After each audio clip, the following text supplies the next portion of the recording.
Bună ziua!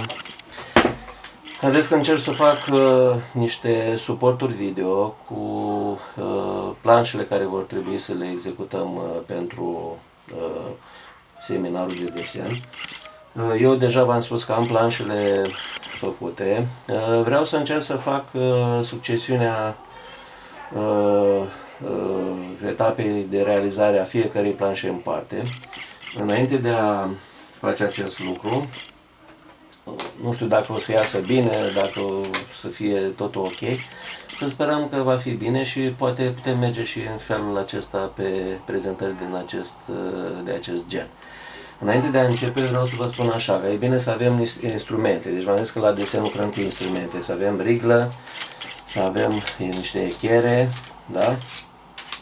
Să avem o gumă, să avem un creion mecanic, foarte important, un creion de 0,5, dar e bine să mai avem și niște creioane mecanice cu altfel de grosimi, pentru a putea lucra atunci când trecem de la linii subțiri la linii mai groase. Da? Bun.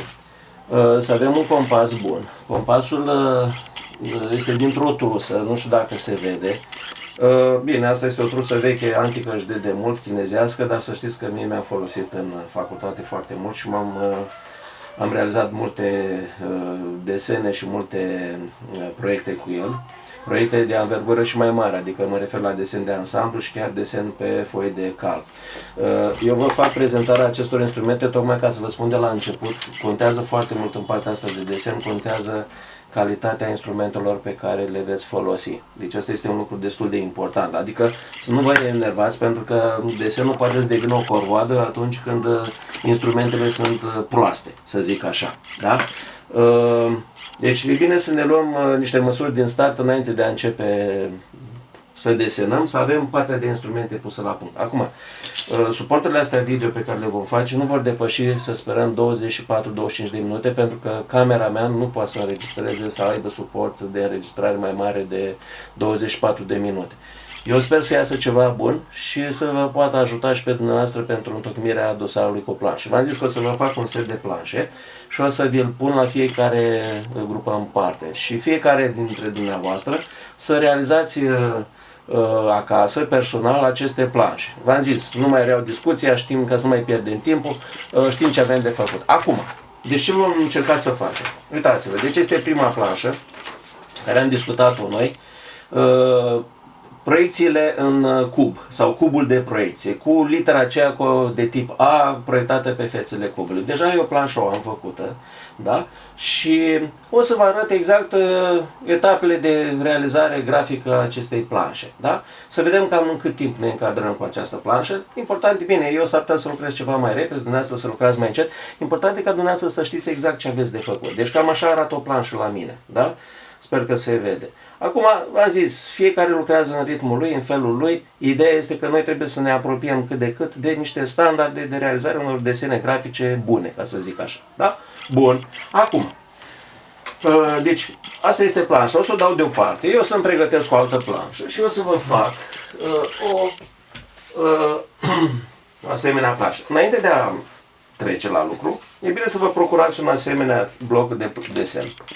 Are vreo 16 file. Dacă o să avem 4 planșe de făcut per student, deci 4x4, deci este suficient un asemenea bloc pentru 4 persoane. Da?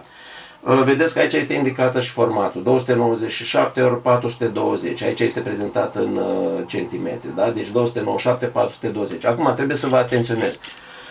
Tot ceea ce aici scrie calitate superioară, bine, eu am avut grijă să iau un bloc de desen cu hârtie mai bună. Dar se poate întâmpla să găsiți și blocuri de desen la care, să zicem, calitatea să derive de aici. Adică să nu fie tăiate corespunzător planșele. Eu acum, ce să vă spun, eu o să folosesc o planșă de aici, nu știu, nu o să măsor să văd exact cât are, dar eu voi ține cont de niște lucruri atunci când trasez chenarul și indicatorul. Și de lucrurile acestea e bine să le țineți dumneavoastră cont și pentru planșele dumneavoastră. Deci, practic, nu va fi nevoie să măsor, să certific dacă într-adevăr sunt dimensiunile care trebuie aici. Deci, pur și simplu, dau drumul la treabă și fac exact ceea ce v-am spus în partea de curs. Adică încep prima dată să fac chenarul, după care indicator. După aceea voi trece direct la treabă. Acum, e bine să vă pregătiți planșele acestea pentru dosar, adică să le faceți dinainte, ca să nu trebuiască să pierdeți timp de fiecare dată. Odată ce le faceți acum, puteți să faceți 4 planșe și după aia până la sfârșit este suficient să le aveți pentru dosar și dacă mai e nevoie sau mai stricați una, vă mai puteți trasa încă una. Deci nu e problemă. Bun. Hai să vedem dimensiunile formatului, lucruri pe care dimensiunile chenarului. 10 mm de o parte și de alta, da? Aici, asta este o copie Xerox, după cum se poate vedea, aici e dimensiune mai mare. De-aia v-am zis că prin Xerox se pierd din dimensiuni, da? Dar asta e, deci eu o să vă trimit așa desenele la fiecare, dar vă rog foarte mult să aveți grijă să puneți dimensiunile corespunzătoare, la chenar, la indicator, tot. Deci nu se înțelege că se poate copia pe geam planșa respectivă, sub nicio formă, pentru că eu să-mi dau seama dacă desenul este făcut corect și dacă este reprezentat corect, adică dacă este făcut de către fiecare cu creionul în mână, da? Nu copiat după geam sau mai știu alte posibilități de copiere, da? Bun, haideți să dăm drumul. Deci, ce fac? La formatul meu de hârtie îmi trasez prima dată chenarul. Deci o să iau aici 10 mm de o parte și de alta. Bineînțeles, v-am zis întotdeauna în desen, vom lucra cu linii subțiri. Deci, la sfârșit, partea de sfârșit o vom face lucrăm cu un creion mai gros, adică vom îngroșa liniile de contur. Am spus, dacă mai țineți minte, întotdeauna în desen noi vom șterge și e bine să ne luăm măsuri de siguranță, adică să nu facem niște lucruri gratuite, așa, de trasăm linii groase care ulterior să le ștergem și să murdărim foaia de hârtie. Deci, din acest punct de vedere, eu o să lucrez foarte fin, să zic așa. O să trasez acum indicatorul.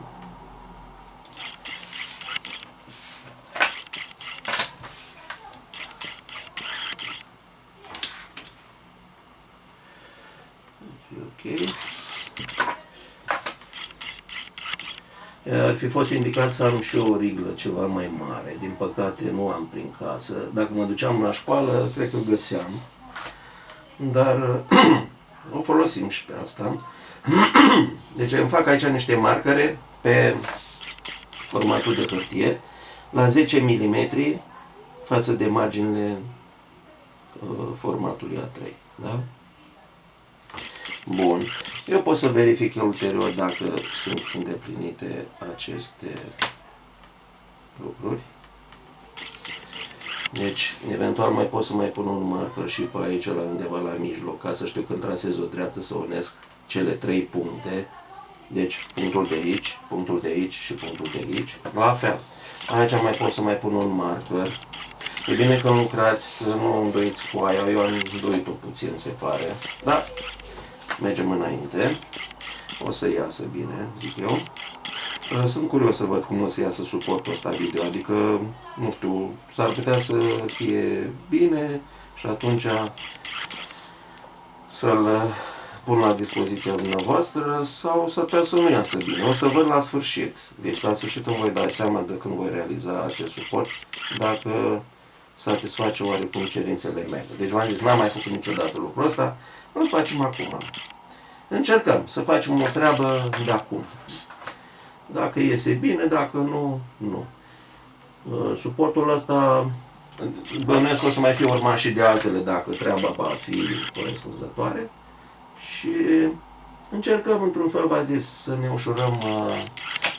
ușurăm treaba. Bun, și acum mă duc și trasez. Da? Deci vedeți aici cele 3 puncte. 1, 2, 3. Deci atunci am garanția să zic așa că pot trasa o linie dreaptă. Întotdeauna când țin creionul în mână, îl țin foarte lejer, nu îl țin strâns. Deci întotdeauna la desen nu se lucrează cu, știu, ținând. Deci se lucrează lejer. Deci creionul pur și simplu trebuie să avem ce pe hârtie. De-aia vă spuneam, când trasăm linii, nu apăsăm cu creionul. Deci lăsăm pur și simplu creionul să traseze el.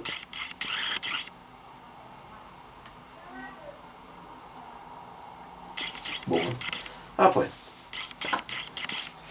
mergem aici. V-am zis, ar fi fost indicat să fie avut o riglă mai mare, dar nu am. Și uneam cele 3 puncte dintr-o riglă. Dar o să încerc să fac așa. Lucrul ăsta ar putea să ne dea și niște conveniente. Dar să sperăm. Uitați, o să pun din punctul acesta al doilea și ultimul punct de aici, da?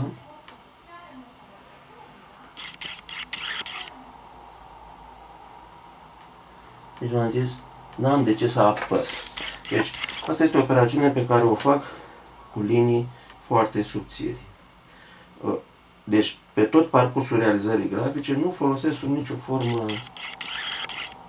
liniile groase. Pur și simplu las creionul să alunece pe foaia de hârtie. Aici am îndoit un puțin, nu e problemă.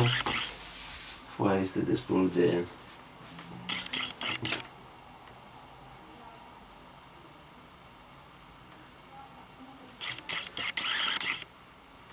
moale, ca să zic așa, din cauza asta se poate îndoi foarte ușor. De-aia e bine când lucrați să aveți spațiu suficient la masă. Desenul nu se face la masă, desenul se face pe planșa de desen, v-am zis, planșetă de desen. Noi nu avem planșete, asta e, nici nu știu dacă ați văzut odată o asemenea planșetă. Bun. Acum, aici o să trebuiască să vin cu linie groasă și o să corectez aici suprapunerea acestor linii. Deci nu e problemă. Dacă lucrez cu linii subțiri, pot să corectez trasând cu linie groasă eventuale nereguli, să zic așa. Acum, fâșia de îndosariere. Fâșia de îndosariere este, de fapt, linia care o trasez tot așa subțire la 10 mm înspre interior, pentru că aici va veni îndosariată planșa, da? Mai iau un 10 mm aici. La fel.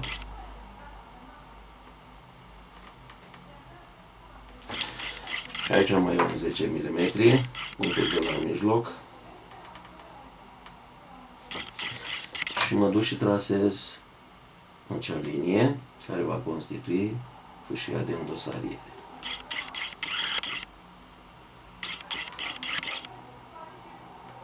Bun. Și în felul acesta am trasat chenarul. Bineînțeles, totul este linie subțire. V-am zis ulterior, la sfârșit, va trebui să arate așa. Deci, să se vadă un singur tip de linie groasă. Deci, când zic linie groasă, va trebui să fie linie groasă peste tot de aceeași grosime. Da? Asta este foarte important. Deci, acea linie groasă să fie peste tot la fel. Da? Bun.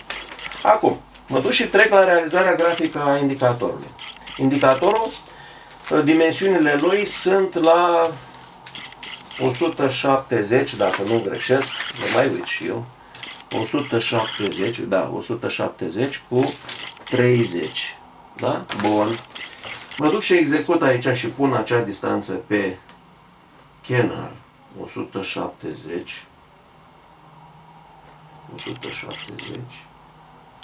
pun un punct acolo și mai pun un punct aici la 30.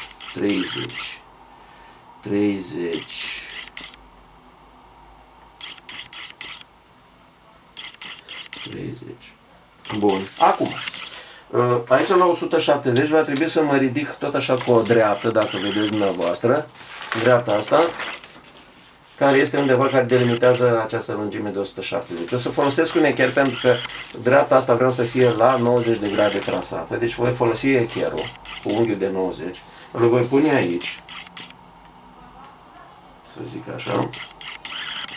Și cu unghiul de 90 de grade mă pot duce în sus și să trasez o dreaptă. Deocamdată nu măsor nimica pe ea, ci pur și simplu o trasez la 90 de grade.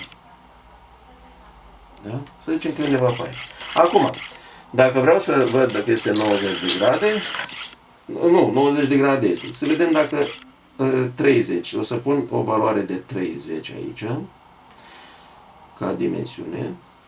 Așa. Și aici la fel tot 30. Acum ce se întâmplă? Pe astea două puncte le voi uni.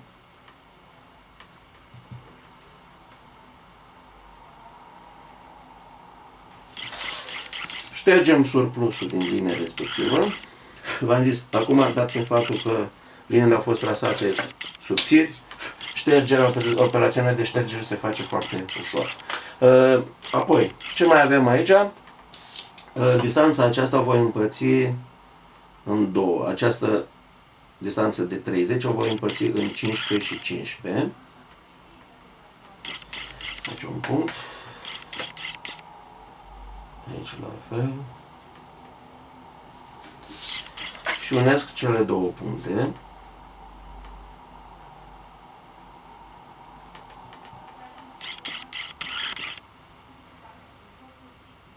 Da? Și mai am de făcut aici rubrica de jos, o voi împărți în două părți egale. Da?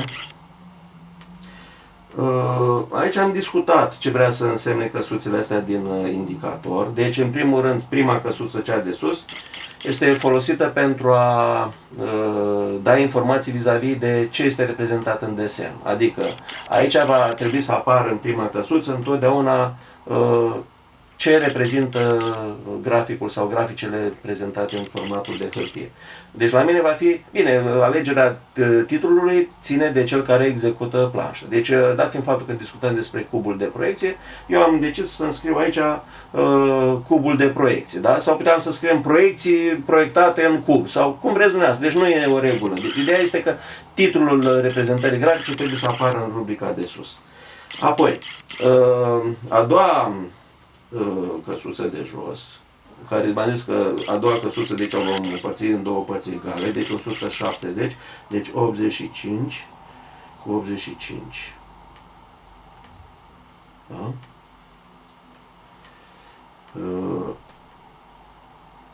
Bun. Și aici trasăm linia și este gata. Bun. Nu fac nicio înscriere deocamdată în indicator. Ideea este că la sfârșit, după ce terminăm operația de îngroșare, ca să nu trebuiască ce se întâmplă, noi să ne plimbăm pe spațiu de hârtie și e posibil să murdărim foaia. Deci toate inscripționările în indicator se vor face la sfârșit după ce am trasat cu linii groase, muchii, conturul și celelalte linii subțiri care vor rămâne pe desen. De-aia în acel moment vom face și inscripționarea indicator. Bun. Acum vom trece efectiv la partea de încadrare. Deci, asta este, deci ne apropiem practic de așa zisa încadrare. Da? Încadrare în planul formatului. Adică, tot această desfășurată de cub trebuie să fie încadrată uniform în spațiul formatului. Adică ce înseamnă uniform? Distanța față de marginile formatului să fie egale. Da? Asta este o regulă în desen. Bine, o să vedeți că și la celelalte planșe vom face același lucru, dar fiind faptul că acolo să avem mai multe proiecții. Bine, aici sunt toate proiecțiile reprezentate ca în mod unitar, deci toate fiind pe niște fețe de cub. Noi când o să lucrăm planșele noastre, acolo o să stabilim doar anumite proiecții. Deci, de regulă vă spuneam, în desen se merge cu, depinde de complexitatea piesei, se merge cu 3 proiecții, eventual poate chiar mai multe, se fac detalii cu linii de ruptură, dacă e nevoie, pentru suprafețe mai mici care nu pot fi reprezentate corespunzător în planul formatului și atunci când lucrăm la scară, acele detalii cu ruptură poate să apară de mărime mai mare. Deci, toate lucrurile astea, de fapt, le vom face în așa fel încât să punem în vedere toate detaliile legate de formă și de dimensiuni ale desenului care vrem să-l executăm. Acum, eu aici, ca să execut această încadrare, trebuie doar să mă gândesc că dreptunghiul acesta în care voi face încadrare, pentru că tot acest cub va fi încadrat într-un dreptunghi, da? Dreptunghiul acesta trebuie să aibă niște dimensiuni de gabarit. Adică, dimensiunea de gabarit înseamnă lungimea maximă, deci din punctul acesta, să zicem G, până în punctul H, să zicem, odată, și lățimea de gabarit a dreptunghiului, care este din punctul E în punctul H. Și acum, ca să stabilesc aceste dimensiuni de gabarit, o să mă raportez strict la o latură de cub. Deci aici, cum am plecat la lucru? Deci am stabilit dimensiunile pentru un cub, pentru o latura cubului, adică un pătrat, cum ar veni. Pătratul acesta voi lua dimensiunile lui. Și bineînțeles, toate celelalte pătrate sunt egale ca și dimensiune. Da? Bun, deci aici o să stabilesc așa. Deci, la un pătrat. Deci eu, cum să vă spun, dimensiunile astea le-am luat eu personal. Acum, ce se întâmplă? Dumneavoastră puteți să luați și alte dimensiuni. Eu am zis că iau aceste dimensiuni ca să apară desenul mai mare și frumos desfășurat. Dumneavoastră puteți să faceți și mai mic, sau puteți să faceți chiar și mai mare, dacă vă permite spațiul. Încă mai permite spațiul. De fapt, limita spațiului îl vedem aici pe lățime, dar și pe lungime. Da? Deci putem lucra și cu dimensiuni mai mari. Dar v-am zis, în desen tot timpul trebuie să ne alegem niște scări de mărime suficient de mari ca să desenul să fie reprezentat aerisit, ca să zic așa, să nu fie încurcat.